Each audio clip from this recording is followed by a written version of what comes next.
نبی پاک صلی اللہ علیہ وسلم کی حدیث ہے مسلم میں طبرانی میں، حضور نے فرمایا آؤ میں تمہیں پچھلے زمانے کے ایک ایماندار نوخیز ولی اللہ کی بات سناؤں۔ پچھلے زمانے حضور نے فرمایا پچھلے زمانے میں ایک بادشاہ جادو کے زور پہ حکومت کرتا تھا۔ جب وہ ایک جادوگر اس نے رکھا ہوا تھا تو جادوگر اس کو جادو بتاتا، وہ جادو کے زور پر حکومت کرتا۔ جادوگر بوڑھا ہو گیا تو کہنے لگا بادشاہ کوئی نوجوان میرے پاس بھیج دے، اب میں بوڑھا ہو گیا ہوں، میرا پتہ کوئی نہیں کب مر جاؤں۔ ایک نوجوان کی ڈیوٹی لگائی، بڑا زیرک سمجھدار، اپنے رعایا میں سے چن کے جو ذہین فطرت مزاج بچہ تھا وہ اس نے لگایا۔ اللہ کے محبوب علیہ الصلوۃ والسلام فرماتے ہیں بچہ جادو سیکھنے لگا، وقت گزرنے لگا۔ بچہ جب جادو سیکھنے جاتا تو رستے میں ایک راہب بھی تھا جو انجیل جانتا تھا، وہ اللہ اللہ سکھاتا، لوگوں کو حضرت عیسیٰ علیہ السلام کی تعلیمات سے آگاہ کرتا۔ اس نے دیکھا کہ یہاں بھی لوگ اکٹھے ہیں تو وہ بچہ اس راہب کے پاس بھی اٹھنے بیٹھنے لگا۔ اب جب اس کے ساتھ اس کی گفتگو بڑھنے لگی تو اس کو باتوں میں لذت آنے لگی۔ اس نے راہب نے پوچھا کہ تو کون ہے اور کس طرح سے آیا ہے، کیا تیرا معاملہ ہے؟ اس نے کہا جی میں جادو سیکھنے جاتا ہوں، آپ کی باتیں مجھے بڑی اچھی لگتی ہیں۔ اس نے کہا دین سیکھ، جادو سیکھنے والے کافر ہو جاتے ہیں، قرآن و حدیث سیکھنے والوں کو اللہ کامل ایمان عطا فرماتا ہے۔ فرمایا یہ سیکھ۔ بچہ بیٹھنے لگا، اس کے پاس آنے لگا، باتیں دل میں گھر کرنے لگی۔ ایک وقت آیا کہ مسلمان ہو گیا، اور مسلمان کیسے ہوا؟ بچہ کہتا ہے میں تجربہ کر کے ہوا۔ اب میں تھوڑا سا وقت جادوگر کے پاس بھی جاتا اور باقی سارا وقت وہاں بیٹھتا۔ میں ایک دن جا رہا تھا تو رستے میں اژدہا تھا، بہت بڑا سانپ تھا، رستہ روک کے کھڑا تھا۔ یہ حضور نے بیان کی حدیث۔ نبی پاک صلی اللہ علیہ وسلم فرماتے ہیں بچہ کہتا ہے کہ رستے کے اندر سانپ ہے، رستے بند ہے، لوگ چھتوں درختوں پہ چڑھے ہیں، راش ہے۔ کہتے چھوٹا سا روڑا میں نے اٹھایا تو میں نے کہا اللہ اگر جادوگر سچا ہے تو اسے مار دے۔ چھوٹا سا روڑا میں نے پھینکا، اژدہا کوئی نہ مرا۔ پھر چھوٹا روڑا اٹھایا، میں نے کہا اللہ اگر وہ عالم سچا ہے تو اسے مار دے۔ اب جب میں نے روڑا مارا تو اژدہا مر گیا۔ میرے اندر سے گواہی آئی نہیں دین کی باتیں سچی ہیں، نہیں قرآن کی باتیں اسلام سمجھانے کے لیے عرض کر رہا ہوں، اگرچہ اس دور میں انجیل تھی، اللہ رسول کی باتیں اچھی ہیں۔ کہتے میں مسلمان ہو گیا، اب میں نے راہب کے پاس ہی رہنا شروع کر دیا، جادوگر کے پاس چھوڑ دیا اس بچے نے آنا۔ بادشاہ پوچھتا کہاں زیادہ وقت گزارتے ہو تو وہ بات گول کر دیتا، وقت تیزی سے بڑھنے لگا۔ اللہ نے اس نوجوان میں طاقت پیدا کر دی، اب وہ اس کے اندر نا اللہ نے توانائی روحانیت پیدا کر دی، ابھی جوان ہے، 14-15 سال عمر ہے۔ اللہ نے اب جو بیمار بھی آتا وہ دعا کرتا تو اللہ صحت عطا کر دیتا، جو بھی آتا۔ بادشاہ کا ایک درباری تھا، بادشاہ کو پنکھا جلتا تھا، وہ اندھا ہو گیا، کوئی ایسی تکلیف آئی کہ نابینا ہو گیا، بڑے علاج کرائے شفا نہیں ہوئی۔ کسی نے اس بچے کا پتہ بتایا کانوں میں، اس کے پاس گیا تو بچہ کہنے لگا شفا تو ہو جائے گی پر کلمہ پڑھنا پڑے گا، مسلمان ہونا پڑے گا، جس پیغمبر کا میں غلام ہوں تجھے بھی بننا پڑے گا، دین پہ عمل کرنا پڑے گا، اللہ شفا دیتا ہے۔ اس نے کہا تو مجھے کلمہ پڑھا، مجھے شفا دے، میں تیار ہوں۔ اس نے کہا شفا تو اللہ دیتا ہے۔ اس نے اللہ تبارک و تعالیٰ کا ذکر کر کے دعا مانگی، یہ مسلم شریف میں حدیث ہے، طبرانی میں موجود ہے۔ اللہ نے اسے شفا دی، اس نے کلمہ پڑھنا شروع کر دیا۔ یہاں ایک نقطہ لکھا ہے ہمارے علماء نے، کہتے ہیں جب اللہ ولایت عطا کرتا ہے نا تو یہ سفید بالوں والے کا حصہ نہیں ہوتی۔ اگر جوانی میں کوئی آدمی توبہ کر کے تصوف کے راستے پہ چلتا ہے تو سب سے زیادہ ولایت اللہ اسے عطا فرماتا ہے، سب سے زیادہ ولایت اس کے پاس ہوتی ہے۔ ابھی اس کے بال کالے ہیں، چڑھتی جوانی ہے، دعا کی تو اللہ نے، اور حدیث پاک میں موجود ہے کوڑے آتے تو شفا یاب ہو جاتے، اندھے آتے تو شفا یاب، برس والے آتے تو اللہ سے دے، جوان ہے۔ بادشاہ کے پاس وہ واپس گیا، وہ جو آدمی جس کی آنکھیں ٹھیک ہوئی تھی۔ بادشاہ نے پوچھا کہ کیسے شفا ملی؟ تو کہنے لگا میرے رب نے شفا دی ہے۔ بادشاہ سجدے کراتا تھا، اپنے آپ کو منواتا تھا معاذ اللہ، کہنے لگا میرے علاوہ کون رب ہے؟ اس نے کہا وہی رب ہے جس نے تجھے پیدا کیا ہے، اور وہی رب ہے جس نے مجھے اندھے کو آنکھیں دی ہیں، وہی ہے میرا مالک۔ کہا اچھا تو مجھے نہیں مانتا؟ کہا نہیں میں اپنے رب کو مانتا ہوں۔ بادشاہ نے اسے سزا دی، ستایا، اس نے بچے کا پتہ بتایا، پھر بچے کو بلا کے ستایا تو اس راہب کا پتہ بتایا، راہب بھی قتل ہو گیا، نابینا بھی قتل ہو گیا۔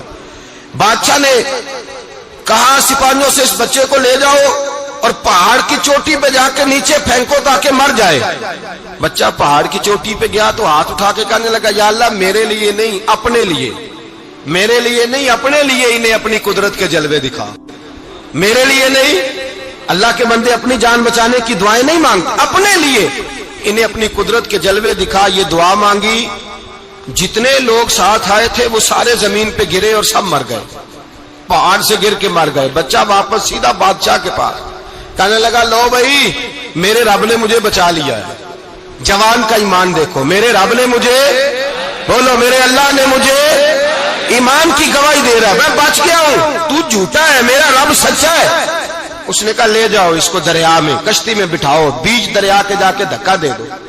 بیٹھے کشتی میں، دریا کے بیچ گئے اور جب جا کے وہاں اس کو دھکا دینے لگے تو اس نے کہا اللہ میرے لیے نہیں اپنے لیے انہیں اپنی قدرت کے جلوے دکھا.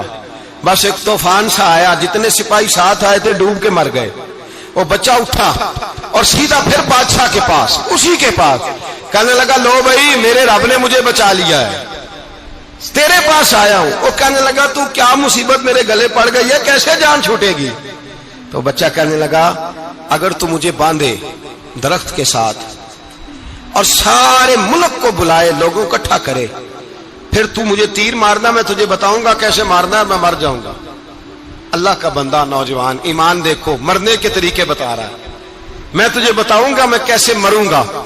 یہ بات کہی، بادشاہ نے سارا مجمع جمع کیا، ملک سارا باہر آ گیا، درخت کے ساتھ باندھ دیا. کہنے لگا بھائی لوگوں یہ مجھے مارنا چاہتا تھا، مار نہیں سکا، اب میں اسے بتانے لگا ہوں کہ میں کیسے مروں گا. اسے کہو جب تیر مارے تو ساتھ میرے رب کا نام بھی لے، میں اپنے رب کے نام پہ جان دوں گا، ایمان کی پختگی میں اللہ کے نام پر جان دوں گا. اسے کہو رب کے نام پہ مارے، مر جاؤں گا. بادشاہ نے اللہ کہہ کے تیر مارا، پیشانی میں لگا، بچے کی روح پرواز کر گئی. جتنا مجمع کھڑا تھا سارا کلمہ پڑھ کے مسلمان ہو گئے، سارے مسلمان ہو گئے سارے. میرے رسول پاک سید عالم صلی اللہ علیہ وسلم نے نوجوانوں کو بتایا جب تمہارے اندر ایمان کی قوت آئے گی تو اللہ تمہاری مدد کرے. فرمایا وہ نوخیز ولی تھا، ابھی جوان رانا تھا، ابھی اس کی پیشانی پر جوانی کے آثار تھے، لیکن اس نے اللہ کو راضی کیا، رب کریم کو راضی. ولایت کا مطلب بڑھاپا نہیں، ولایت کا مطلب وہ نہیں کہ جب بڑا لمبا وقت گزر جائے تو پھر آدمی آئے کہ نہیں اب کیا کرنا ہے، اب مسجد ہی ہے، اب تو اس کے علاوہ گزارا ہی کوئی نہیں. تو اس وقت کا آنا اللہ کی بارگاہ میں قبول تو ہے، لیکن شاباشی اسی کو ملتی ہے جو جوانی کے وقت آئے، جو عین اس وقت آئے جو وقت میرے رسول پاک علیہ السلام کے غلام عبداللہ ابن عمر، حضرت عبداللہ ابن عمر رضی اللہ تعالیٰ عنہ فرماتے ہیں کہ میں نکلا، مجھے سفر کے لیے جانا تھا، تو تھوڑی سی کھجوریں، تھوڑا سا سرکہ، ایک شہد کی بوتل، چیزیں میں نے سفر کے لیے ساتھ رکھ لی. میں جب مدینے سے باہر صحرا میں نکلا نا تو رمضان نہیں تھا، غیر رمضان تھا. میں نے ایک نوجوان کو دیکھا بکریاں چرا رہا ہے، بکریاں چرا رہا ہے. اے جوان، آپ فرماتے ہیں اس کا چہرہ بڑا نورانیت والا، گرد پڑی ہوئی پر بڑا حسین. فرماتے ہیں میں نے اس کو کہا کہ آ جاؤ کھانا کھا لو، روزے بھی نہیں تھے. کہنے لگا نہیں میں نے روزہ رکھا ہوا ہے. فرماتے ہیں میں نے کہا پتہ کروں کہ نیرا نیک ہی ہے کہ پرہیزگار بھی ہے. نیک وہ ہوتا ہے جو نماز پڑھے روزہ رکھے، پرہیزگار وہ ہوتا ہے جو گناہ سے بچے، وہ پرہیزگار ہوتا ہے. کہا پتہ کروں پرہیزگار بھی ہے کہ نہیں. کہتے میں قریب گیا تو میں نے جا کے اس کو کہا بھائی تیری بکریاں بڑی پیاری ہیں، میرا دل کرتا ہے کہ بکری مجھے دے دو. کہتے وہ جوان، غربت بھی، پریشانی بھی، پر دامان توکل کی یہ خوبی ہے کہ اس پر پابند لگے ہوتے ہیں، دھبے نہیں ہوتے. غربت ہے. کہا جناب ایک بکری دے دو. آنے لگا جناب بکریاں میری نہیں، بکریوں کا مالک کوئی اور ہے. کہتے میں نے آزمانے کے لیے کہا کہ بکریوں کے مالک کو کہنا ایک بکری بھیڑیا لے گیا ہے، کہہ دینا بھیڑیا لے گیا ہے. تو کہتے اس نے میری طرف دیکھا، گرد سے اس کے بال اٹے ہوئے، آنکھوں میں روشنی، چہرے پہ اطمینان، لب و لہجے میں ایمان کی طاقت. نوجوان کہنے لگا حضور بکریوں کے مالک کو تو کہہ دوں گا بھیڑیا لے گیا ہے، جب عرش کا مالک پوچھے گا تو کیا جواب دوں گا، اللہ کو کیا جواب دوں گا. کہتے ہیں میں کانپنے لگا اس کی بات سن کے. واپس آیا، جو کام نکلا تھا وہ چھوڑا، واپس لوٹ آیا. میں نے پتہ کیا کس کا غلام ہے، پتہ چلا فلاں آدمی کا ہے. کہتے میں نے پہلے غلام خریدا، پھر پتہ کیا تیرے پاس بکریاں کتنی ہیں، اس نے کہا 400. کہتے میں نے مالک سے ساری بکریاں خریدی، پھر غلام کو بلایا، پھر وہ بکریاں تحفے میں دی، تحفے میں۔ کہنے لگا حضور یہ سارا کچھ مجھے کیسے ملا؟ میں نے کہا تیرا ایمان بڑا پختہ تھا تو میرے رب نے تجھے انعام عطا فرمایا۔